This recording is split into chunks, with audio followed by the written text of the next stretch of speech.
Zaman Ottoman pernah Prancis itu mengadakan pertunjukan eh, teater ya, tapi yang menyimbolkan Nabi Muhammad, tapi ditentang oleh Ottoman pada saat itu. Ya, jadi Jadi bukan hal baru ya sebetulnya. bukan hal baru, cuman memang pada saat itu kan Ottoman masih cukup kuat dan salah satu raksasa di Eropa, termasuk juga di negara-negara Islam kan Ottoman cukup disegani ketika dia melakukan intervensi politik ke Prancis. Prancis juga menggagalkan acara itu pada saat itu gitu. Ya. Tapi reaksinya tidak sedahsyat sekarang kan. Ya sejak di Swedia meletup itu kan waktu kartun Nabi Muhammad itu. Iya, kalau sekarang kan diiringi dengan boykot ya, boykot produk-produk Prancis. Kalau dulu hanya sebatas, kalau waktu Swedia itu kan hanya sebatas aksi ya, atau demonstrasi yang ada di beberapa negara. Tapi sekarang kan lebih dimobilisir untuk melakukan boykot terhadap produk-produk Prancis, terutama oleh Erdogan semakin. Fenomena ini mungkin juga bukan hal baru ya kalau seruan boykot itu. Tapi yang membedakan sekarang kira-kira apa tuh? Yang menjadi faktor pembeda yang patut kita cermati gitu, berdasarkan kajian dari sisi pandang ya sosiologis. Sebenarnya begini, Eropa ini kan punya komunitas tersendiri ya, termasuk Turki sendiri kan sekarang itu baru beberapa tahun kan masuk di komunitas Eropa itu, sehingga ketika Turki ngomong tentang persoalan ini artinya dia juga bagian dari komunitas Eropa yang perlu diperhitungkan. Dan dua negara antara Turki dengan Prancis itu kan sama-sama anggota hak veto ya di dunia ini, dan sekarang kan saling serang gitu kan. Jadi persoalannya bukan hanya persoalan kartun, bukan persoalan pelecehan Nabi Muhammad, tetapi juga ada persoalan geopolitik di situ. Ya. Ada persoalan geopolitik gitu. Jadi sudah lain ya, ini sudah jelas-jelas pertempuran pengaruh ya. Betul ya. Dan Turki sekarang kan dari sisi ekonomi cukup bagus di Eropa gitu kan. Meskipun memang semenjak Erdogan mampu menyesuaikan diri dengan Eropa dan menjadi kekuatan baru di Eropa termasuk di dunia, bagi Erdogan melakukan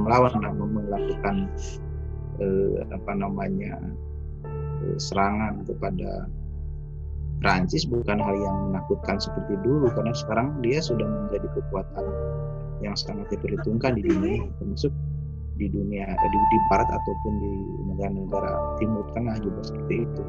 Jadi kekuatan Turki yang sekarang itu habis-habisan meminta untuk menghentikan persoalan-persoalan rasis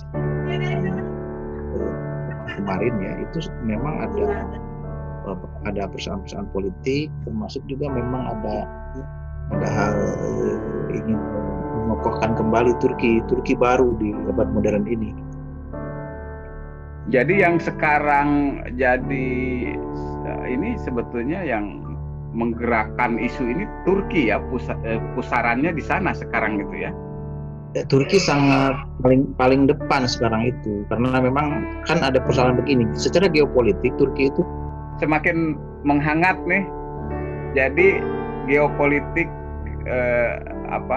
bergeser sekarang gitu, ada pergeseran, ada perubahan lah gitu ya. Turki sekarang menjadi paling depan.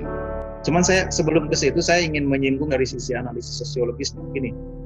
Jadi sebenarnya kan Prancis ini kan negara yang menganut paham kebebasan, sekularisme ya di Prancis. Dalam konteks kajian saya melihat sekularisme di Prancis itu kan bersifat ekstrim, artinya tidak mau menerima agama di ruang publik, tidak seperti itu. Sebenarnya memang ada beberapa pilihan gitu kan. ada sekularisme ekstrim yang dilakukan oleh di Prancis.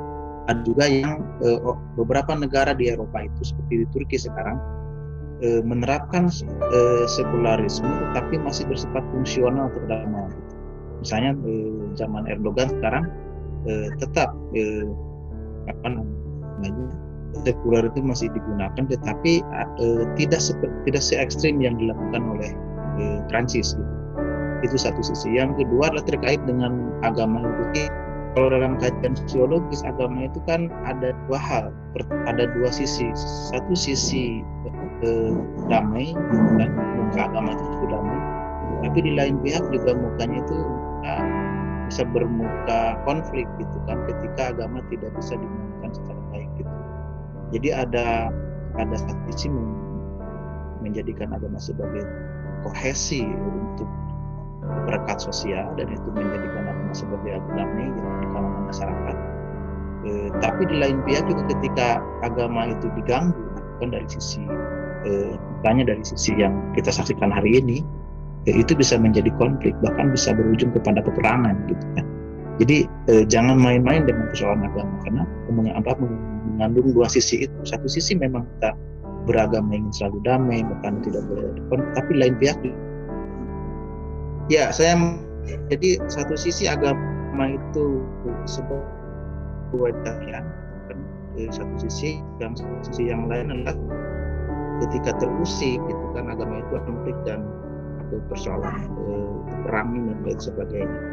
Dan contoh yang saya tadi sebutkan di Timur Tengah itu kan persoalan konflik antar negara itu konflik agama gitu kan, di internal umat Islam ataupun dengan lain pihak gitu kan, dengan agama lain gitu. Jadi menurut saya harus hati-hati terkait dengan isu-isu agama yang, apalagi misalnya isu-isu agama yang ditarik ke dalam konteks politik, ini bisa jadi runyam masalahnya gitu. Nah ini satu ya. Di beberapa kasus di Indonesia juga sebenarnya banyak kasus terkait dengan persoalan agama. Ketika misalnya orang menghina atau menyepelekan terhadap persoalan keagamaan tertentu, itu bisa jadi dalam konteks tertentu bisa memicu konflik. Tidak hanya konflik antar sesama agama, tapi ini bisa menimbulkan konflik antar negara gitu. Termasuk misalnya kita lihat Erdogan sekarang itu menarik wilayah politik itu kan, kalau sudah antar negara kan itu sudah antar politik gitu. Jadi persoalannya kan tidak sederhana. Artinya bagi penganut agama, saya ada semacam reinterpretasi agama keluar gitu kan, supaya ada semacam kehati-hatian, tidak boleh saling menghujat, mencaci, bahkan juga tidak boleh melecehkan dan lain sebagainya gitu. Agak sulit juga ya memulihkan kembali kedamaian spirit dasar gitu ya, agama gitu. Agama yang mestinya kan orang beragama itu damai gitu kan, seperti itu. Tetapi jika tadi dibilang ya untuk apa orang ada orang beragama kan kalau tidak damai gitu, udah lepas aja kan, kayak begitulah. Jadi untuk apa beragama gitu kalau semua agama kan mengajarkan gitu. Tapi tadi menarik, jangan main-main dengan agama kan gitu. Nah, kalau ya bisa urusannya bisa runyam. Nah, kalau persoalan boykot memboykot ini gimana nih, Bung Ihya? Kalau menurut saya ini kan hal yang berulang-ulang ya, satu peristiwa yang berulang-ulang, pelecehan kepada Nabi Muhammad. Karena ada pameo sejak lama. Kalau orang Islam itu jangan dihina Tuhannya, hina nabinya, baru berantem.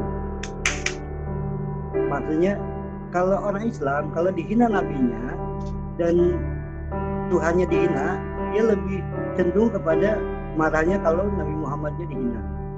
Salah satu itu. Kalau menurut saya yang berbahaya, kalau ini penghinaannya mungkin jika di negara Amerika atau di negara yang lainnya, mungkin agak bagus, agak bisa diredam. Tetapi kalau sudah sampai ke Prancis, memang agak bahaya. pertama, Prancis itu negara yang cukup lumayan bebas, sekuler.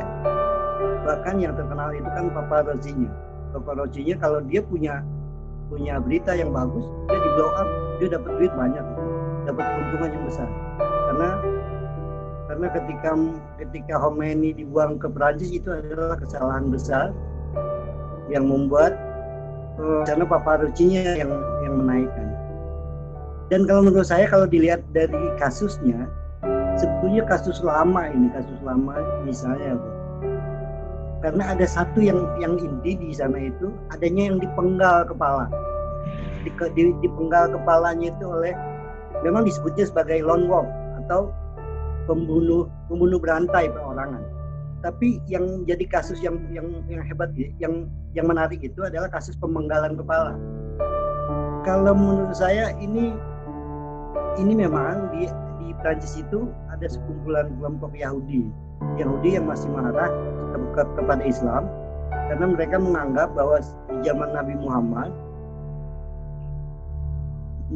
Muhammad mereka pernah dibantai, kaum Yahudi pernah dibantai oleh Rasulullah. Padahal sejarahnya beda. Disebutkan bahwa setelah perang Tabuk, Rasulullah pulang ke Madinah, tapi langsung dia mengepung kaum Yahudi. Pada saat dikepung itu, bentengnya dikepung kurang lebih selama 2 minggu. Setelah itu keluarlah semuanya, menyerah. Setelah menyerah itu ada sekitar 750 kepala keluarga. Nah, kepala keluarga itu wanitanya dipisahkan dan anak-anak. Kemudian Rasulullah mengambil sekutu dari kaum Yahudi itu. Lalu dia tanya, apa hukuman bagi mereka yang mengkhianati perjanjian? Kepala sukunya bunuh. Jadi yang memutuskan bukan Rasulullah, tapi kepala suku dari sekutunya. Nah, itulah momen, dan itu memang dipenggal. 750 laki-laki dipenggal kepalanya, karena itu memang hukuman di masa lalu. Saya melihatnya, inilah kasus yang terus diulang-ulang oleh kelompok Yahudi, bahwa mereka pernah dibantai oleh umat Islam. Kalau menurut saya, kalau soal penghinaan kepada Nabi, kalau kita buka Google pun penghinaan umat Islam kepada kaum itu juga sama banyaknya lah. Itu kalau menurut saya biasa. Udah bukan hal aneh lagi ya, tapi hal-hal tertentu itu yang membuat sejarah, dan ini jarang sekali ada di buku yang umum, apalagi di buku-buku pengarang Ahlussunnah wal Jamaah gitu ya. Tapi ini adanya malah di buku-buku Syiah. Di buku-buku Syiah itu saya juga menemukan hanya satu di buku karya Ja'far Subhani, dan itu buku yang paling bagus di dunia. Nah, dia memuat tentang itu. Tapi dalam prosesnya Rasulullah bukan yang memutuskan, tapi sekutunya yang memutuskan. Dan itu benar peristiwanya. Dan itulah yang pasti dilihat. Kalau menurut saya sih memang itu pasti nanti akan terulang lagi. Kalau begitu, ya ini harus ada semacam upaya untuk memulihkan kembali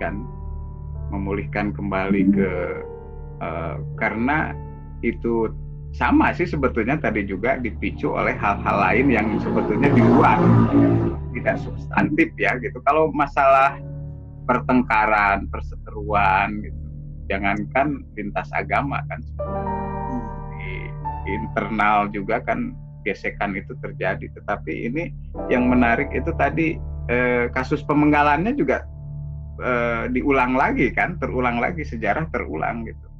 Tetapi dari sisi konteks, apakah itu masih konteksnya selaras atau sejalan atau sama dengan yang ketika itu terjadi gitu? Karena kalau menurut Dr. MJ tadi itu sekarang sudah diwarnai oleh isu politik, geopolitik yang makin bergeser ke sana gitu. Ya sebenarnya kan begini, jadi komunitas Muslim di Eropa ini kan sekarang kan banyak berubah ya. Misalnya terjadi konflik di Timur Tengah, itu banyak para imigran yang datang ke Eropa itu kan berbondong-bondong, dan salah satu jalurnya kan lewat Turki gitu. Termasuk juga ada juga yang melalui Jerman dan lain sebagainya. Jadi komunitas Muslim di Eropa itu secara penduduk gitu kan, itu sangat, dari tahun ke tahun itu sangat bertambah gitu. Termasuk juga di Prancis sendiri gitu kan. Jadi banyak imigran dari Timur Tengah masuk ke Eropa gitu kan. Dan itu juga menjadi beban bagi Eropa sendiri gitu kan, untuk melihat persoalan ini gitu. Di samping memang kalau letupan-letupan persoalan hubungan Muslim dengan non-Muslim misalnya, atau hubungan Muslim dengan negara gitu, seringkali dipicu dengan hal-hal yang seperti itu. Apakah memang kasus yang kemarin itu adalah murni karena memang pelecehan dilakukan oleh personal, lalu kemudian ditarik ke dalam konteks politik negara gitu kan? Nah ini juga perlu ada semacam kajian lebih mendalam gitu kan. Kenapa kok isunya jadi booming seperti ini? Macron misalnya sebagai Perdana Menteri di Prancis itu kan, kok berani menarik persoalan ini ke dalam ranah politik, sementara komunitas Eropa sendiri tadi saya bilang itu di Inggris, di Turki, di negara-negara yang ada di Eropa itu kan muslim cukup besar sekali gitu kan. Bahkan sekarang itu perlu diperhitungkan gitu kan dengan adanya Turki itu. Dan makanya Turki yang saya bilang tadi, Turki masuk ke dalam konteks bagian dari komunitas Eropa itu, salah satunya adalah bagaimana menyelamatkan persoalan-persoalan komunitas Muslim yang ada di Eropa. Nah ini juga pengaruh oleh opini publik yang ada di sana gitu, karena media mainstream yang ada di negara-negara Eropa itu tidak terlalu berpihak kepada Islam itu sendiri gitu kan. Banyak mendiskreditkan kepada Islam, termasuk juga Islam disebut dengan agama radikal, Islam disebut dengan agama yang tidak berpihak kepada kemanusiaan dan lain sebagainya. Makanya apakah memang kasus yang kemarin itu untuk memicu itu supaya komunitas Muslim itu memperlihatkan apa yang sebenarnya jati dirinya gitu kan, atau memang tidak akan terpancing dengan isu-isu seperti itu. Tapi nampaknya kan tidak hanya yang terjadi di Prancis, malah melebar ke dunia Islam kan, masuk juga ke kita, ke Indonesia, di Indonesia, kemudian di Malaysia juga mantan Perdana Menteri Malaysia misalnya Mahathir Mohamad bilang bahwa Macron adalah orang yang tidak bagus lah gitu kan dalam kacamata dia gitu kan. Dan itu semua negara-negara Muslim, Pakistan lain sebagainya juga memberikan sikap gitu. Dan ini melihat apakah ini merupakan pancingan terhadap negara-negara Muslim Islam untuk mereka bersatu atau tidak, atau memang hanya sekedar isu jualan biasa saja. Tapi nampaknya kalau misalnya isu jualan biasa saja, menurut saya agak perlu dikesampingkan gitu kan, kalau melihat reaksi umat Islam begitu dahsyat seluruh dunia gitu, seperti itu. Iya, luar biasa. Jadi memang merembet kemana-mana, termasuk ke kita kan, langsung direspon gitu. Apakah memang murni gitu, ataukah memang ada semacam penggiringan tersulut gitu semua seperti itu? Kalau saya tidak melihat secara politik awalnya ya, kalau saya tidak melihat secara politik atau geopolitik, mungkin saya berbeda sama MJ. Tapi kalau saya melihat begini, kalau di Prancis itu dia karakternya beda dengan di Amerika, kebebasannya beda. Di Prancis itu tidak boleh ada yang melarang walaupun menghina.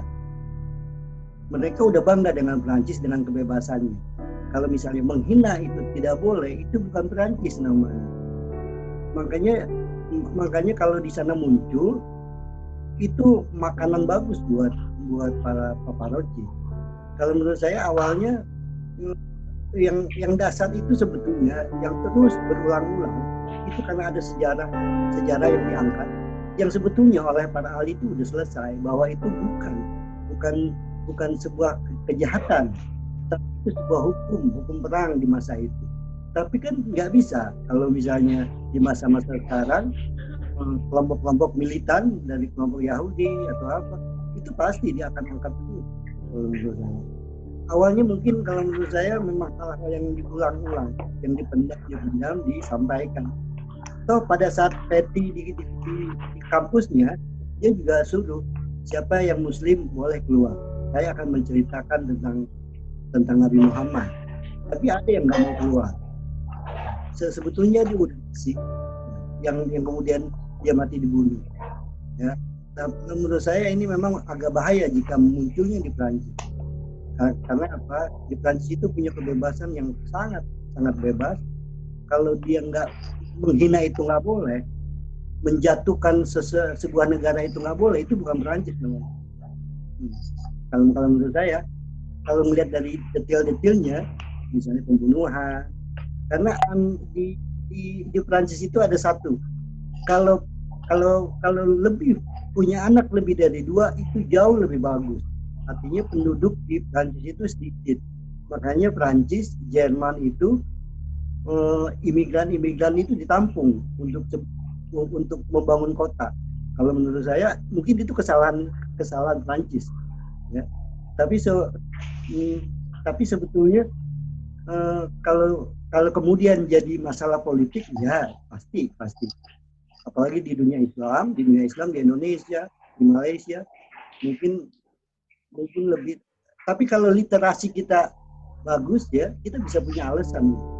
Kalau menurut saya, kalau literasi kita kenapa? Pas. Baik, Dr. Elan sudah tersambung. Pertama, hal tersebut tentu hal yang sangat disayangkan ya oleh sekelas pemimpin negara lah gitu. Yang notabene Prancis ini sebagai negara yang maju, ya. Sekaligus fenomena tersebut kalau tadi dikatakan sebagai sebuah hal yang berulang, ya, maka itu menunjukkan sentimental terhadap Islam masih ada dan bahkan Islamfobia itu masih terjadi gitu. Ketika itu dia mempersepsikan sebagai kebagian dari kebebasan berpendapat, saya kira itu juga tidak tepat gitu ya. Bahwa kalau mengutip Plato bahwa kebebasan itu adalah kebebasan yang bertanggung jawab gitu. Bahwa kalau kebebasan setiap individu ya, maka kebebasan tersebut dibatasi juga oleh kebebasan individu yang lain. Kalau kan maka menafsirkan itu sebagai bagian dari kebebasan berpendapat sekalipun di Prancis yang katakanlah sangat-sangat liberal gitu ya. Kemudian itu memancing, kalau tadi disinggung soal memboikot yaitu karena bisa secara spontan juga membentuk solidaritas gitu. Dan kalau melihat pernyataannya bahwa dia tidak akan menghentikan itu juga terkandung sebetulnya. Saya melihat pernyataannya itu sebagai sebuah ketakutan juga terhadap Islam ya. Ketika belakangan terkabar bahwa informasi intelijen Rusia maupun Amerika bahwa Islam akan kembali berjaya ya. Dan mungkin bagian dari itu, dan fenomena berulang ini juga saya kira bukan sebagai sebuah ketidaksengajaan gitu ya. Terlepas apapun motifnya, bahwa salah satunya akan bersinggungan dengan politik ekonomi ya, itu sangat mungkin bisa terjadi gitu. Tadi juga disinggung masalah respon dari banyak negara, dan tentunya tidak hanya dari Islam sebetulnya, dari kalangan Kristen Arab pun mengecam hal tersebut. Lalu kemudian disindir oleh Presiden Brazil ya, ketika menyandikan foto istrinya dengan gambar yang lain gitu kan. Dia sendiri tidak menerima. Kemudian ya itu juga bisa ditafsirkan sebagai ya karena belum tahu terhadap dunia, terhadap Islam itu sendiri ya, ya tentu idealnya untuk menciptakan hubungan yang baik ya, baik antar agama, antar negara, itu saling menghormati itu menjadi sebuah hal yang sangat penting ya, sangat penting untuk terlebih ini dilakukan oleh pemimpin sebuah negara ya. Ya. Apalagi dipersepsikan bahwa Prancis ini sebagai sebuah negara maju, tentu hal yang sangat disayangkan.